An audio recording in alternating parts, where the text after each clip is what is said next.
Introduction. Imagine being 8 years old and watching your own aunt negotiate your worth against a few yards of fabric. Imagine standing silent while adults discuss whether you're worth $20 or just the cost of cotton cloth. This isn't a story from centuries past. This happened in modern-day Montana, in a small town where everyone knew everyone, yet no one spoke up until one man couldn't stand by any longer.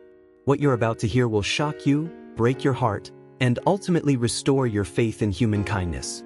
This is the true story of Sarah, a little girl whose life was reduced to a transaction in an alley, and Jacob Morrison, a lonely rancher who made a split-second decision that changed both their lives forever. But this isn't just about a rescue, it's about what happens after.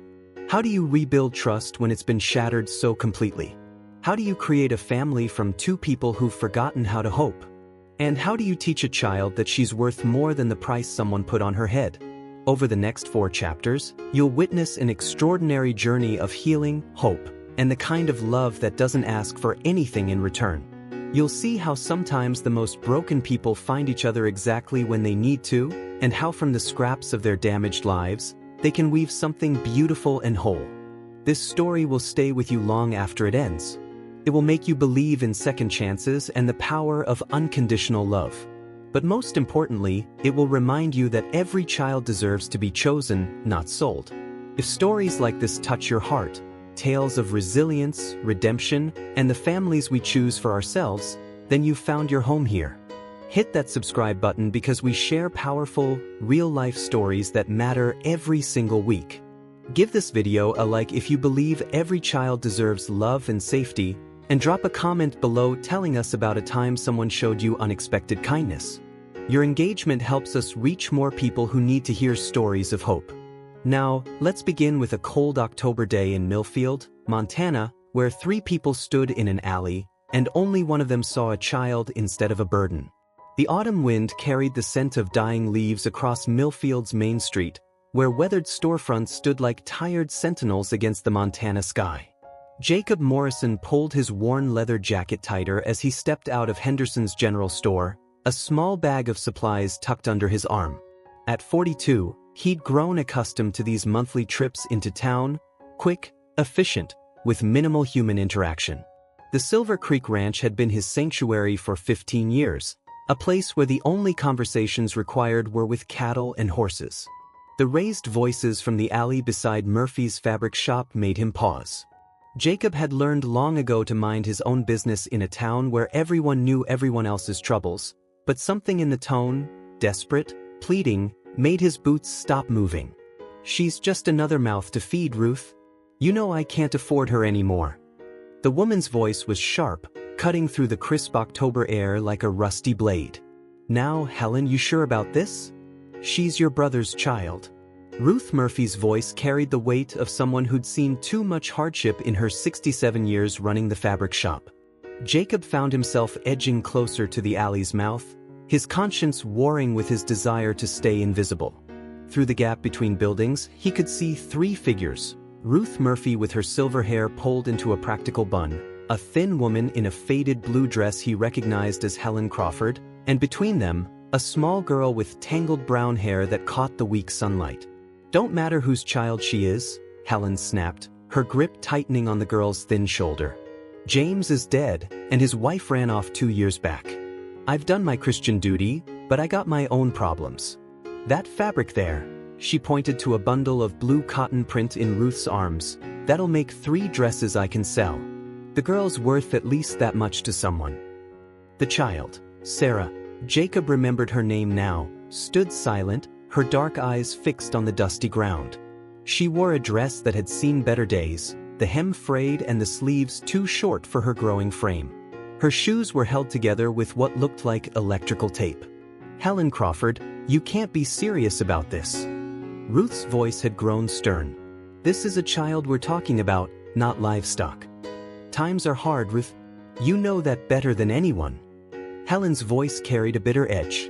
"The Hendersons over in Billings, they're looking for help around their place. They'll feed her, give her a roof. That's more than I can guarantee." Jacob's hands clenched into fists. He'd heard whispers about the Hendersons, a family known more for their cruelty than their generosity. The idea of this small girl ending up in their care made his stomach turn. "The fabric's worth $20, Helen continued, her voice taking on the tone of a livestock auctioneer. "That'll keep food on my table for 2 weeks." Sarah finally looked up, her eyes meeting Jacob's across the space between buildings. In that moment, he saw something that hit him like a physical blow, the same hollow emptiness he'd carried for years, the look of someone who'd learned not to expect kindness from the world. But where his eyes held the weariness of a man who'd chosen solitude, hers held the bewilderment of a child who didn't understand why she wasn't wanted. The silence stretched between the 3 figures in the alley. Ruth Murphy shifted the fabric bundle in her arms, her moral compass clearly at war with the practical realities of small-town life. Helen Crawford tapped her foot impatiently, already mentally spending the money the fabric would bring. "I can't do this, Helen," Ruth finally said, her voice barely above a whisper. "I won't be part of selling a child." "Fine." Helen's voice turned cold. "I'll find someone else who understands business." She turned to leave, her hands still gripping Sarah's shoulder, when Jacob stepped out of the shadows. "I'll take her." The words left his mouth before his brain could catch up. 3 faces turned toward him, Ruth's relieved, Helen's calculating, and Sarah's wide with surprise. "Jacob Morrison?" Helen's eyes lit up with the gleam of someone who just found a better deal. "Now, Jacob, you got that big ranch out on Silver Creek. You could use help around the place, I bet." "I said I'll take her." Jacob's voice was steady, though his heart was hammering against his ribs. "No charge." Helen's face fell slightly, but she recovered quickly. "Well now, that's generous of you, Jacob. But I was hoping to get something for the trouble I've been to raising her these past years." Jacob reached into his wallet and pulled out 2 20s, money he'd been saving for a new water pump. "For your trouble," he said, the words tasting like ash in his mouth. Helen released Sarah's shoulder so quickly the girl stumbled slightly. "Well then, that settles it." She snatched the bills from Jacob's hand with practiced efficiency. "Her things are back at the house, not much, mind you. We'll manage." Jacob looked down at Sarah, who was staring up at him with a mixture of fear and cautious hope. "You ready to go, Sarah?"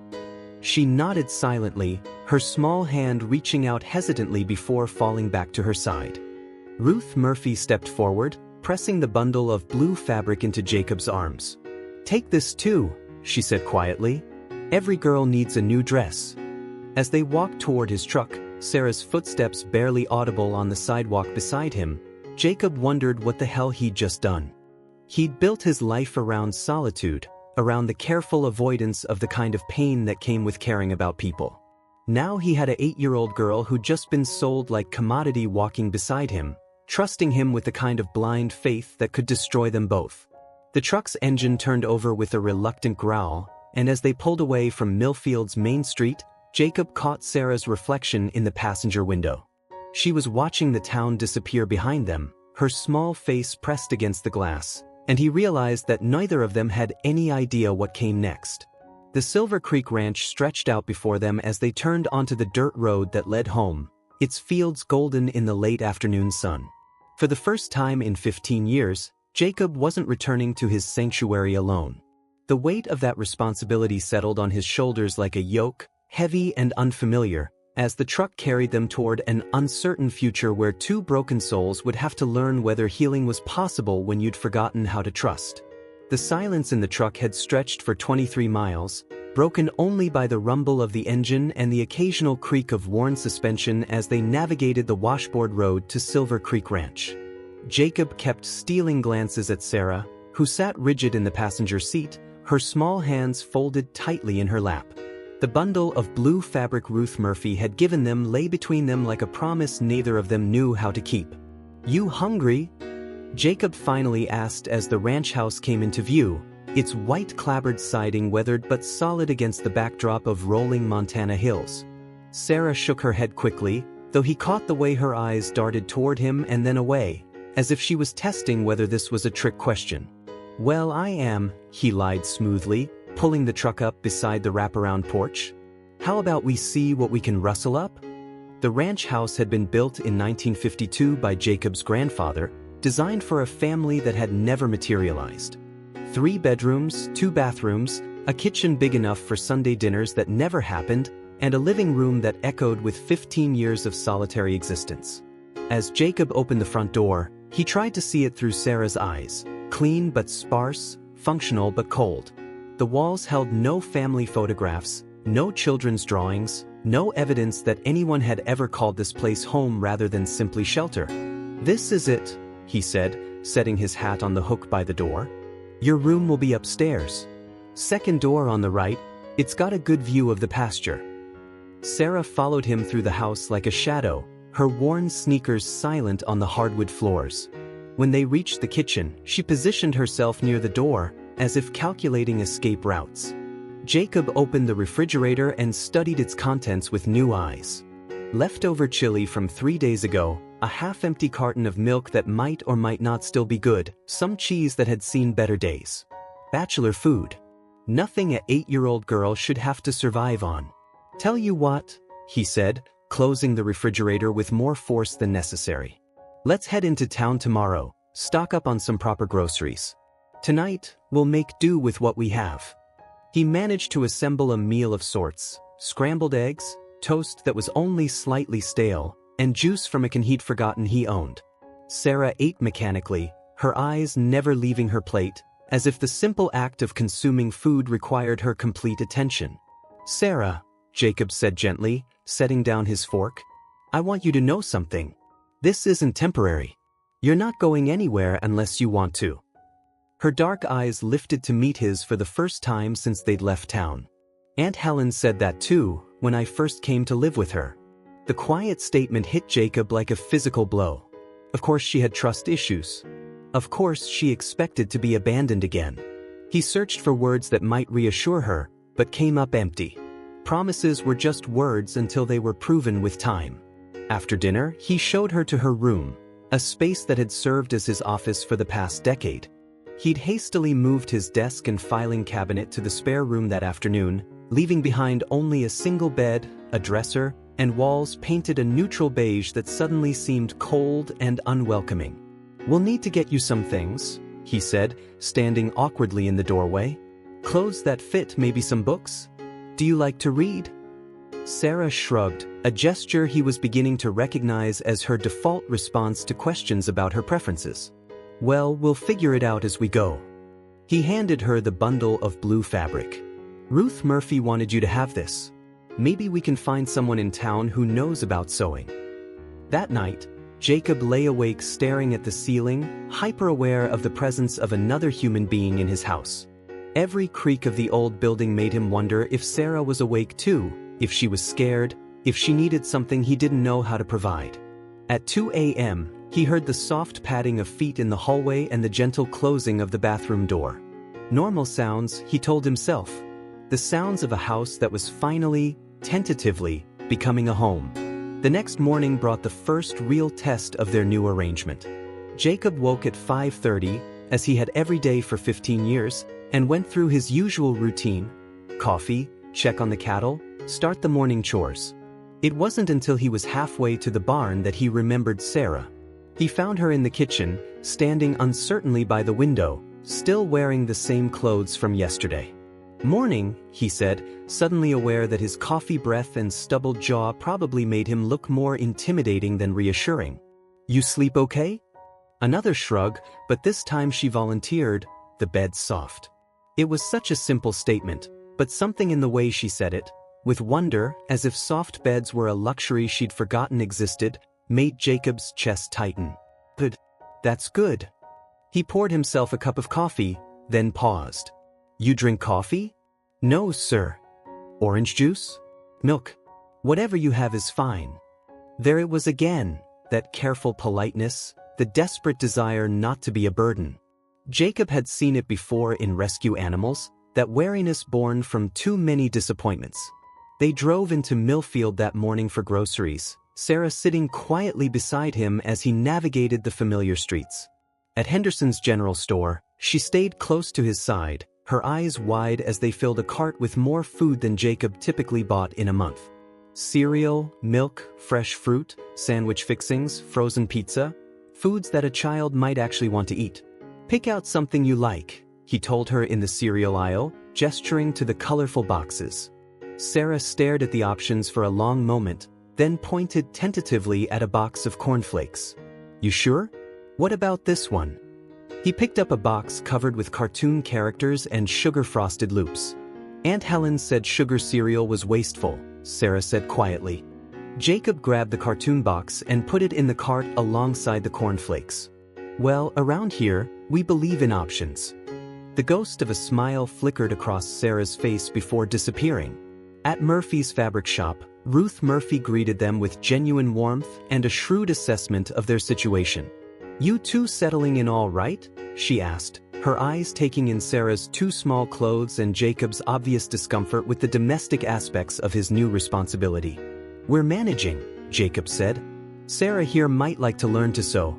Make something with that fabric you gave us. Ruth's face lit up. Well now, that's wonderful. I teach a sewing circle every Thursday evening.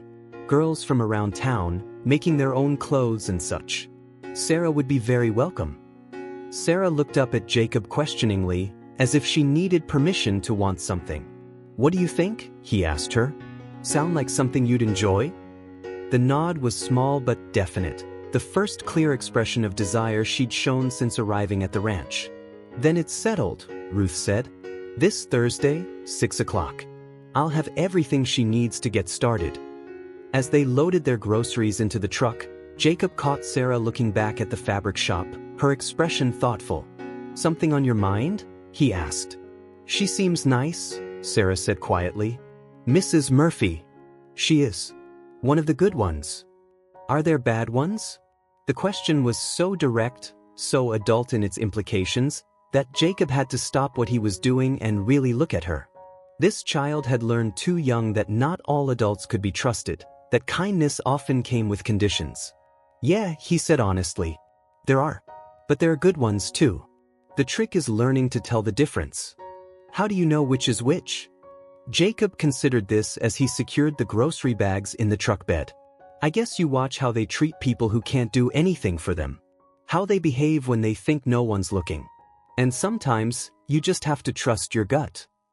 Sarah nodded solemnly, filing away this adult wisdom alongside all the other hard lessons she'd learned too early.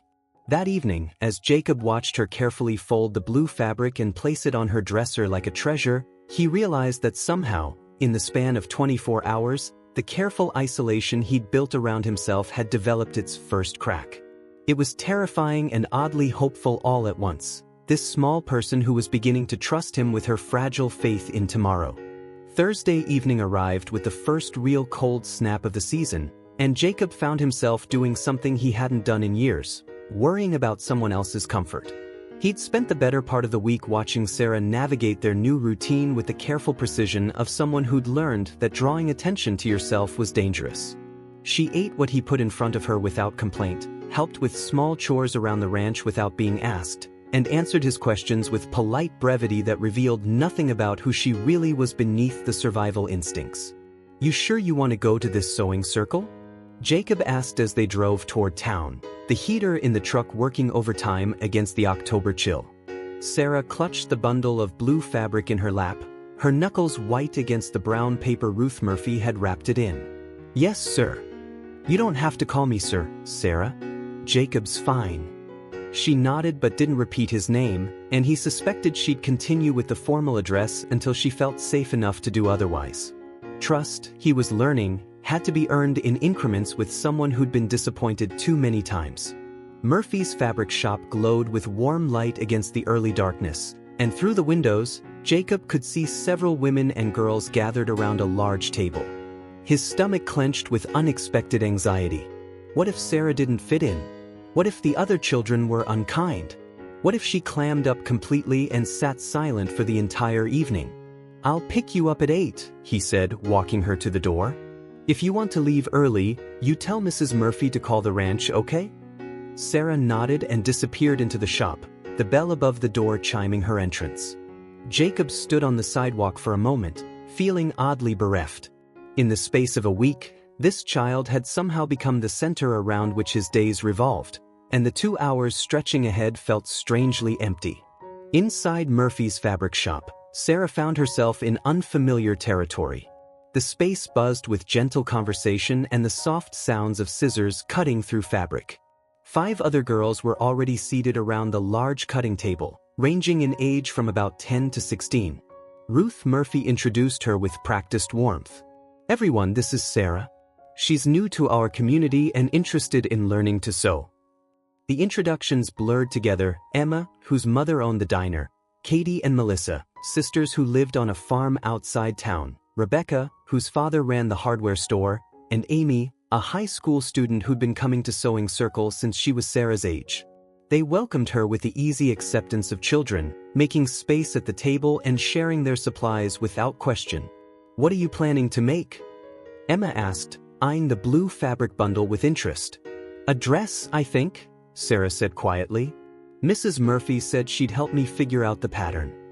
Ruth Murphy appeared beside them with a selection of pattern books. "Let's see what catches your eye, dear." For the next hour, Sarah found herself absorbed in something she'd never experienced before: the luxury of choice without consequences. The patterns were beautiful, ranging from simple sundresses to elaborate party frocks, and Ruth Murphy patiently explained the difficulty level of each design. "This one's lovely for a beginner," Ruth said, pointing to a dress with a fitted bodice and full skirt. "Classic lines, and the blue fabric would be perfect for it." "It's so pretty," Sarah breathed, tracing the illustration with one finger. "My first dress looked terrible," Amy said with a laugh, showing Sarah a photograph from the shop's bulletin board. "See? The sleeves are different lengths, and I made the neckline so big it kept falling off my shoulder." The other girls gathered around, sharing stories of their own sewing disasters with the fond embarrassment of those who'd persevered through failure to find success. Sarah listened with growing amazement, not just at their willingness to share their mistakes, but at the evidence that mistakes were survivable, even laughable in retrospect. "The important thing," Ruth Murphy said, beginning to pin the pattern pieces to Sarah's fabric, "is to take your time. Measure twice, cut once. And remember, every expert was once a beginner." As Sarah made her first tentative cuts into the blue fabric, her hands shaking slightly with the weight of the responsibility, she felt something shift inside her chest. This wasn't just about learning to sew, this was about creating something beautiful with her own hands, something that would belong to her regardless of where she ended up living. Meanwhile, Jacob sat in his truck outside the Copper Kettle Diner, nursing a cup of coffee and trying to read the newspaper. The words swam on the page, his concentration fractured by unfamiliar worry. Through the diner's window, he could see the fabric shop across the street, its warm light a beacon in the October darkness. "Jacob Morrison, as I live and breathe." The voice belonged to Doc Henley, Millfield's only physician and the closest thing Jacob had to a friend. The older man slid into the booth across from him, his weathered face creased with curiosity. "Heard you took in the Crawford girl." Jacob folded his newspaper carefully. News travels fast. In a town this size? Helen Crawford was bragging about getting $40 for her trouble before you'd even reached the county line. Doc Henley's expression darkened. $40. As if that child was a piece of livestock. "She's safe now," Jacob said simply. "And how's she adjusting? Can't be easy, going from Helen's house to a bachelor ranch." Jacob considered the question. How was Sarah adjusting? She ate the meals he prepared, slept in the bed he'd given her, helped with chores when he asked. But beyond those surface behaviors, she remained largely a mystery to him. "She's quiet," he said finally. "Careful. Like she's waiting for the other shoe to drop." Doc Henley nodded knowingly. "Trust issues. Can't blame her, considering what she's been through. Her father died in that machinery accident 3 years back, and her mother." He shook his head. "Linda Morrison just couldn't handle the grief. Took off one night and left Sarah with Helen. Never looked back." The weight of Sarah's history settled on Jacob's shoulders like a physical burden. Abandonment by death, abandonment by choice, and now abandonment by sale. No wonder she moved through his house like a ghost, expecting to disappear at any moment. "Give her time," Doc Henley continued. "And don't expect miracles overnight. That kind of damage doesn't heal quickly." At exactly 8 o'clock, Jacob appeared at Murphy's fabric shop to collect Sarah. He found her carefully folding a partially constructed dress bodice, her face flushed with concentration and something that might have been pride. "How did it go?" he asked as they walked to the truck. "Good," Sarah said, and for the first time, the word carried genuine enthusiasm. "Mrs. Murphy said I have steady hands. And Emma showed me how to make the stitches even." In the truck, she chattered quietly about the evening, the other girls, the techniques she'd learned, her plans for finishing the dress. Jacob listened with growing amazement, realizing this was the most she'd spoken since arriving at the ranch. "The other girls," she said as they pulled into the ranch driveway, "they invited me to come back next week." "And do you want to?" "Yes," she said without hesitation, then added more quietly, "if that's okay with you." "Of course it is. I'm glad you enjoyed yourself." As they prepared for bed that night, Jacob reflected on the small miracle of the evening. For 2 hours, Sarah had been just a child learning to sew, not a girl who'd been sold for fabric. She'd found her place in a circle of acceptance, her hands busy with creation rather than survival. In her room, Sarah carefully hung her partially completed dress on the closet door, smoothing the blue fabric with reverent fingers.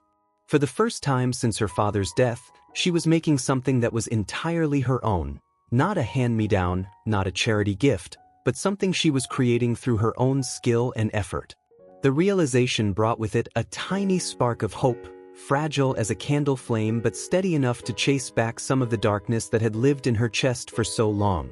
Maybe, just maybe, she was beginning to understand what Ruth Murphy had meant when she talked about sewing a new life from whatever fabric you had to work with. Outside her window, the Montana night stretched vast and star-filled, no longer quite as lonely as it had been the week before. The November morning arrived with a bitter wind that rattled the ranch house windows and sent the last stubborn leaves skittering across the yard like small desperate creatures seeking shelter. Jacob stood at the kitchen counter, watching Sarah eat her breakfast with the same careful precision she applied to everything. Each spoonful measured, nothing wasted, no unnecessary noise. 6 weeks had passed since he'd brought her home, and while the sharp edges of her wariness had begun to soften, she still moved through his house like someone who expected to be asked to leave at any moment. "Storm's coming in," he said, nodding toward the steel-gray clouds building on the horizon. "Might be the first real snow of the season." Sarah looked up from her cereal, her dark eyes tracking to the window. "Will the cattle be okay?" The question surprised him, not because she'd asked, but because of the genuine concern in her voice. Over the past weeks, she'd begun helping with the ranch chores, initially because she seemed to feel obligated to earn her keep, but increasingly because she developed a real affection for the animals. "They'll be fine. We moved them to the south pasture yesterday, remember? There's good shelter down there." She nodded, returning to her breakfast, but Jacob caught the slight relaxation of her shoulders. She cared about this place, about the animals and the land, in a way that both warmed and terrified him. Caring made you vulnerable. Caring meant the loss would hurt that much more when it came. At Murphy's fabric shop that afternoon, Sarah's sewing circle had evolved into something resembling a support network.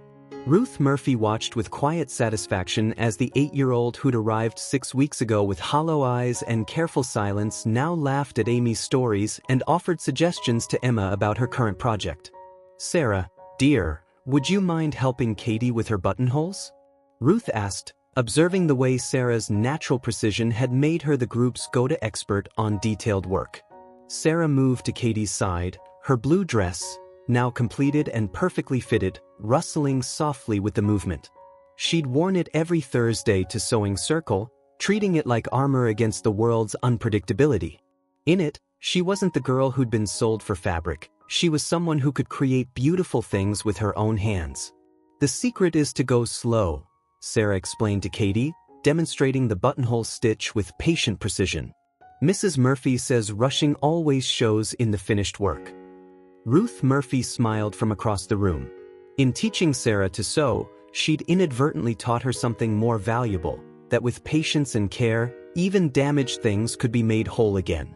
As the afternoon wore on and the first fat snowflakes began to fall outside the shop windows, Sarah found herself thinking about the ranch, about whether Jacob had remembered to check the water troughs before the temperature dropped.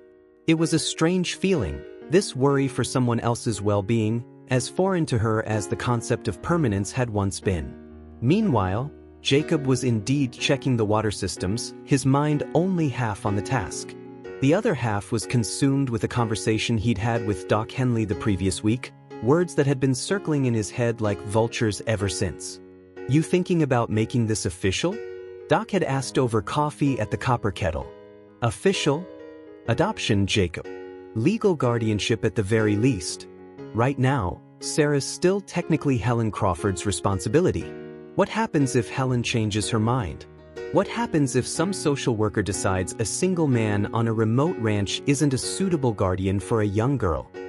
The questions had lodged in Jacob's chest like splinters.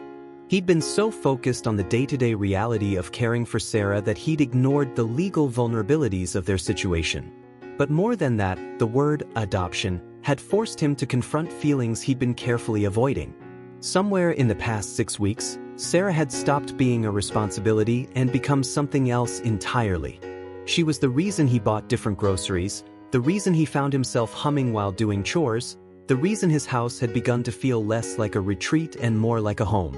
The idea of losing her, to Helen's greed, to bureaucratic interference, to any of the forces that had shaped her young life, was unthinkable.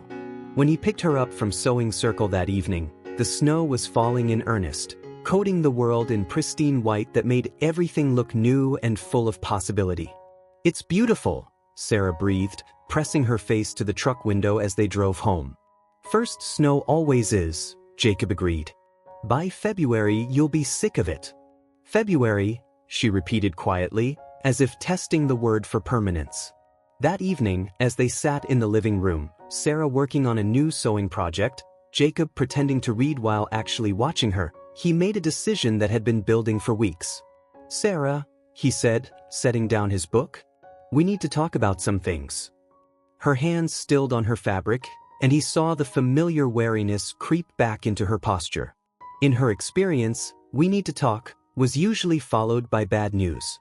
"Nothing bad," he said quickly, recognizing her response. "Good things, actually. At least, I hope you'll think they're good." She waited, her dark eyes fixed on his face with the intensity of someone who'd learned to read adult moods for survival cues. "I've been thinking about making this arrangement more permanent," he continued, the words feeling clumsy in his mouth. "Legal. Official. If that's something you'd want." "Permanent how?" "Adoption. Which means you'd be my daughter, legally and in every other way that matters. No one could take you away, not Helen, not anyone else. This would be your home, for as long as you wanted it to be." Sarah set down her sewing with careful precision, her hands trembling slightly. "You'd want to adopt me?" The question was so small, so full of disbelief, that Jacob felt his chest constrict. How had this child's life been so devoid of unconditional acceptance that the concept of someone choosing her seemed impossible? "Sarah, these past 6 weeks, they've been the best weeks I've had in 15 years. You've made this house feel like home in a way I'd forgotten was possible. So yes, I'd be honored to adopt you if you'll have me." The silence stretched between them, punctuated only by the soft whisper of snow against the windows. Jacob watched emotions flicker across Sarah's face. Hope, fear, disbelief, and something that might have been joy. "What if you change your mind?" she asked finally, voicing the fear that had governed her life for too long. "I won't," Jacob said simply. "But I understand why you'd worry about that. How about we start with the legal paperwork, make it official, and then you can spend the rest of your life testing whether I mean what I say." A smile ghosted across Sarah's face, the first genuine, unguarded expression of happiness he'd seen from her. "I'd like that," she said quietly. "I'd like that very much." As the snow continued to fall outside, blanketing the ranch in quiet beauty, Jacob and Sarah began planning their future with the careful attention they both brought to important tasks. There would be paperwork to file, court appearances to make, a bureaucratic maze to navigate. But for the first time since her father's death, Sarah was part of a conversation about tomorrow that included her by choice rather than circumstance. Later that night, as Jacob tucked her into bed, a ritual they developed that still felt new and precious to both of them. Sarah looked up at him with eyes that held a spark of the child she'd been forced to suppress. "Jacob," she said, his name coming easier now that permanence was no longer just a hope. "Yeah. Thank you for buying me back." The words hit him like a physical blow, the casual way she referred to her own purchase a reminder of how much damage had been done before she'd come to him.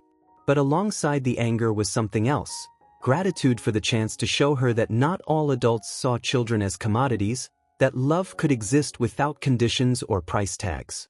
"Thank you for letting me," he said, smoothing her hair back from her forehead. "Sweet dreams, Sarah." As he turned off her light and closed her door, Jacob reflected on the pattern they'd woven together over the past 6 weeks. Two damaged people learning to trust, to hope, to build something beautiful from the scraps of their broken histories. Like the dress Sarah had sewn from Ruth Murphy's blue fabric, their family had been crafted with patience and care from whatever materials they had to work with. Outside, the snow continued to fall, covering the old year's mistakes with the promise of new beginnings, while inside the ranch house, two souls slept peacefully under the same roof they would now call home forever. The end.